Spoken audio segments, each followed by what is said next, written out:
ETF index mutual funds నేర్చుకుని stock మార్కెట్లో రాణించాలనుకుంటున్నారా? వెంటనే ఈ నెంబర్కి కాల్ చేయండి.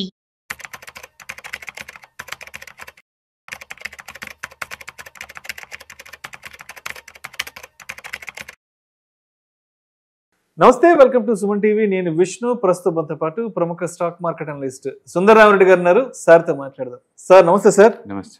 సార్, సుందరరామరెడ్డి గారు ఇవాళ షిప్పింగ్ సెక్టార్కి సంబంధించి ఒక మంచి న్యూస్ ఒకటి వచ్చింది, చెప్తాను. Shipping sector scheme proposal worth 70,000 crore to be taken up in cabinet meet today. ఏంటి అసలు ఈ షిప్పింగ్ సెక్టార్ స్కీమ్ ఏంటి? దీనికి సంబంధించిన అప్రూవల్ కూడా ఇవాళ వచ్చిందంటూ కూడా వార్త వచ్చింది ఒకటి. ఇండియాలో షిప్పింగ్ ఇండస్ట్రీ అనేది చాలా నెగ్లిజెన్సీ ఉందండి. అండ్ ఒకప్పుడు రైల్వేస్ ఎలా ఉండేదో ఇప్పుడు షిప్పింగ్ అలా ఉందన్నమాట. ఎవ్రీ ఇయర్ అచ్చం మన ఈ ట్రాన్స్పోర్టేషన్ లాజిస్టిక్ షిప్పింగ్ సెక్టార్లో 6 లక్షల కోట్లు మనం ఫారినర్లకు పే చేస్తున్నాం. అంటే ఇండియన్స్ ఓనర్షిప్ ఉన్న షిప్లు 1% కూడా లేవు. అంటే 99% మన ఇండియన్ వాడే షిప్లు మొత్తం కూడా బయట నుంచి రెంటల్ తెచ్చుకున్నాయి. మన షిప్ లేవు, అసలు ఇండియన్ ఓనర్షిప్ లేదు. 1% ఉందండి. దట్ ఈస్ లోయెస్ట్ అనమాట. ఇప్పుడు గవర్నమెంట్ ఆఫ్ ఇండియా దాని మీద ఫోకస్ చేసిందండి వాళ్ళు. సో ఈ రోజు కేబినెట్ మీటింగ్ లో క్లియరెన్స్ ఇచ్చారు. 60,000 కోట్లకి షిప్పింగ్ దాన్ని టోటల్ డెవలప్మెంట్ కోసం వాడుతున్నారు అనమాట. సో దీంట్లో ఏంటంటే టోటల్గా ఏంటంటే ఒకటి ఫైనాన్షియల్ అసిస్టెంట్ ఒకటి ఇస్తున్నారు 25,000 కోట్ల రూపాయలకి. అండ్ ఫైనాన్షియల్ అసిస్టెంట్ అనమాట. దీని ప్రకారం ఏంటంటే పెద్ద పెద్ద షిప్స్ మొత్తం ఏదైతే 10,000 టన్నులు ఉంటాయో షిప్స్, వాటికి మాత్రం ఇన్ఫ్రాస్ట్రక్చర్స్ ఇచ్చారు. ఇన్ఫ్రాస్ట్రక్చర్ స్టేటస్ ఇచ్చారనుకోండి, అప్పుడు ఏమంటే దాన్ని తనఖా పెట్టేసి మనం తక్కువ రేటుకి లోన్ తెచ్చుకోవచ్చు. ఇప్పుడు వరకు ఇండియాలో అలా లేదు. ఇప్పుడు వరకు ఇన్ఫ్రాస్ట్రక్చర్ స్టేటస్ లేదనమాట. అది వచ్చిన తర్వాతనే హాస్పిటల్స్, హోటల్స్ బాగా డెవలప్ అయినాయి. అది రాకముందైతే వాళ్ళు ఓన్గా మనీ పెట్టుకోవాల్సి వచ్చింది అనమాట. అంటే ఇన్ఫ్రాలో ఏంటంటే లోన్స్ నీకు 6-5-6గా దొరుకుతాయి. అంటే పర్సనల్ లోన్లో తీసుకోవాలంటే బయట 10-11 అవుతాయి కదా. అందుకని దీనివల్ల ఏంటంటే ఫస్ట్ టైం ఇండియాలో ఒక ఇండస్ట్రీ స్టేటస్ వచ్చింది షిప్పింగ్ ఇండస్ట్రీకి. కాబట్టి డెఫినెట్గా షిప్పింగ్ ఇండస్ట్రీ చాలా ఫాస్ట్గా మూవ్ అవుతాయి అనమాట. మనం 5 years బ్యాక్ రైల్వేస్ ఎలా మూవ్ అయినాయో అలా మూవ్ అయ్యే ఛాన్స్ ఉందన్నమాట. రెండోది నేవల్ వాళ్ళకి కూడా ఓన్గా మేడ్ ఇన్ ఇండియా షిప్లు భారీగా తయారు చేస్తున్నారు. వాళ్ళు ఆల్మోస్ట్ 100 సబ్మెరైన్స్ అండ్ షిప్లకి 2030 కల్లా మేడ్ ఇన్ ఇండియాతో మ్యానుఫ్యాక్చరింగ్ చేస్తున్నారు. అందుకని నేవీ నుంచి కూడా బోల్డ్ అండ్ సపోర్ట్ ఉంది వీళ్ళకి. ఓకే, రెండోది ట్రైనింగ్ స్కూల్ లేదా డెడికేటెడ్గా స్కిల్ డెవలప్మెంట్ ప్రోగ్రామ్ కండక్ట్ చేస్తున్నారు. అండ్ దానికోసం రీసెంట్గా ఒక యూనివర్సిటీ బిగిన్ చేశారు అన్నమాట చెన్నైలో. అండ్ తర్వాత మెరిటైమ్ డెవలప్మెంట్ ఫండ్ అని చెప్పేసి మళ్ళీ ఒక 25,000 కోట్లతోటి వాళ్ళకి హెల్ప్ చేస్తున్నారు అనమాట. అట్లా స్కిల్ డెవలప్మెంట్కి మ్యాన్ పవర్ రెడీ చేస్తున్నారు. అండ్ మెరిటైమ్ డెవలప్మెంట్ ఫండ్ ఉంది, ప్లస్ సాగరమాల స్కీమ్స్ ఆల్రెడీ ఉన్నాయి. మొత్తం మీద గవర్నమెంట్లు ఆ సెక్టర్ మీద చాలా గట్టి ఫోకస్ చేస్తుంది. వీళ్ళ టార్గెట్ ఏంటంటే ఇప్పుడు వరల్డ్లో 15th అడుగున ఉన్నాం, మనం 15th పొజిషన్లో ఉన్నాం. 2030 కల్లా టాప్ 30 కల్లా రావాలని చెప్పేసి. అంటే అంటే మొదట్లో ఈవెన్ మన మొబైల్ మ్యానుఫ్యాక్చరింగ్ అంటే అందరూ సెటర్లు వేసేవాళ్ళు. యాపిల్ బిగిన్ చేసినప్పుడైతే అసెంబ్లీగా మీరు వేసేదన్నారు. ఇప్పుడు చూడండి 3 లక్షల కోట్ల వర్త్ మొబైల్స్ మనం ఎక్స్పోర్ట్ చేస్తున్నాం. 3 లక్షల కోట్లు. దాని బూస్టింగ్ వల్ల కొన్ని లక్షల జాబ్ క్రియేట్ అయ్యాయి ఇండియాలో.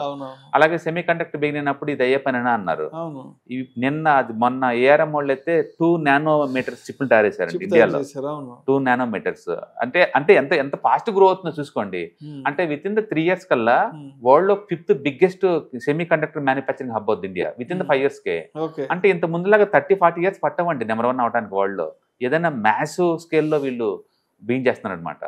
అండ్ ఈవెన్ షిప్పింగ్ ఇండస్ట్రీ కూడా అంతే. విత్ ఇన్ ద 5 years కల్లా మనం వరల్డ్ లోనే 3rd బిగ్గెస్ట్ షిప్పింగ్ ఇండస్ట్రీ కాబోతుంది. ఆ ఏరియాలో ఏంటంటే Korean, Japan, China top most అనమాట. వాళ్ళు ప్రపంచంలో అంతా వాళ్ళే డామినేషన్ మొదటి నుంచి. అవును, వాళ్ళే. ఇప్పుడు ఏంటంటే మన వాళ్ళు ర్యాపిడ్ గా వాళ్ళ హెల్ప్ తోటి ర్యాపిడ్ గా డెవలప్ అవుతున్నారు. అండ్ ఈవెన్ మిచిగాన్ కావచ్చు, లేకపోతే జిఆర్ఈసి కావచ్చు, లేకపోతే కొచ్చిన్ షిప్ యార్డ్ కావచ్చు, అగ్రెసివ్ గా ఎక్స్పాండ్ అవుతున్నాయి. అండ్ అండ్ స్వాన్ కార్ప్ మనం మొదటి నుంచి మనం దాంట్లో ఇన్వెస్ట్ చేసాము. ఆ కంపెనీలు కూడా చాలా పెద్ద మూవ్ జరగబోతుంది. ఎందుకంటే ఆ ఇండస్ట్రీకి గవర్నమెంట్ సపోర్ట్ వచ్చింది కాబట్టి. ఇప్పుడు ఎంప్లాయ్మెంట్ కూడా పెద్ద ఎత్తున పెరగబోతుంది మెరైన్ సెక్టర్ కి సంబంధించి. అవును. రెండోది ఇప్పుడు ఏంటంటే లేటెస్ట్ అంతా గ్రీన్ ఎనర్జీ. ఒకప్పుడు షిప్లు వేరు, అవి ఆయిల్ అండ్ డీజిల్ అని అవుట్డేట్ అనమాట. ఇప్పుడు కొత్తగా అన్ని గ్రీన్ ఎనర్జీతో నడిచాయి కదా. టోటల్ టెక్నాలజీ మొత్తం రీడిఫైన్ అవుతుంది. అందుకని ఇప్పుడు తయారు చేసే షిప్స్ అన్ని కూడా చాలా మోడర్న్ అండ్ గ్రీన్ ఎనర్జీ తోటి రన్ అయ్యే ఉంటాయి అనమాట. అందుకని ఇది లాంగ్ లాస్టింగ్ ఎఫెక్ట్ ఉంటుంది. సో కాబట్టి ఈ ఏరియాలో ఒక 5 years బ్యాక్ రైల్వే థీమ్ అయితే ఎలా వర్కౌట్ అయిందో నెక్స్ట్ 5 years లో షిప్పింగ్ ఇండస్ట్రీ ఆ రేంజ్ లో ఎఫెక్ట్ అవుతుంది. అంత పెద్ద రాబోతుంది అనమాట. మనకైతే 1-2 పెద్ద తెలుసు. విశాఖపట్నంలో ఒక షిప్ యార్డ్ ఉంది అంతే, చెన్నైలో ఒకటి ఉంది, ఇట్లా ఒకటో రెండో ఉన్నాయి. బట్ ఇప్పుడు అట్లా కాదు, పెద్ద ఎత్తున మ్యాచెస్ కెళ్ళు ship manufacturing, ship repairing, ship దాన్ని మళ్ళీ రీసైక్లింగ్, ఈ మొత్తం యాక్టివిటీస్ రన్ అయ్యి పెద్ద ఎత్తున ఇండస్ట్రీ రాబోతుంది అనమాట.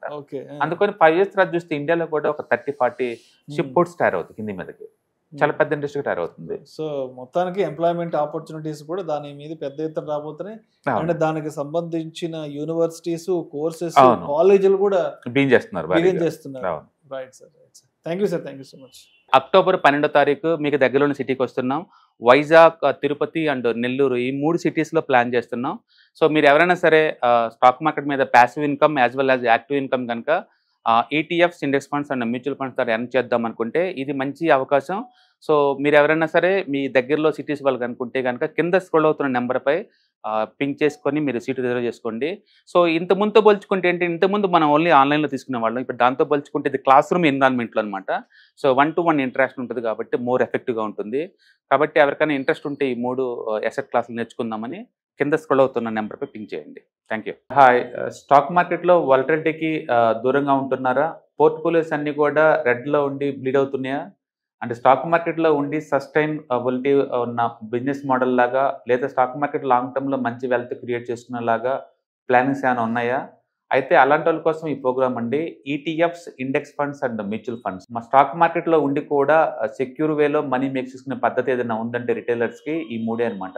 దీంట్లో కాంప్రహెన్సివ్గా మీకు ట్రైనింగ్ అండ్ గైడెన్స్ దొరుకుతుంది. అండ్ వీకెండ్స్లో జరిగే ఈ ప్రోగ్రామ్లో అటెండ్ అవడం ద్వారా ETFs, index funds and mutual ఫండ్స్లో మీ నాలెడ్జ్ పెంచుకోండి. మీ పోర్ట్ఫోలియో మీరే మెయింటైన్ చేయడం ద్వారా ఇయర్లీ యావరేజ్ మీద 20-30% మనీ మేక్ చేసుకోండి.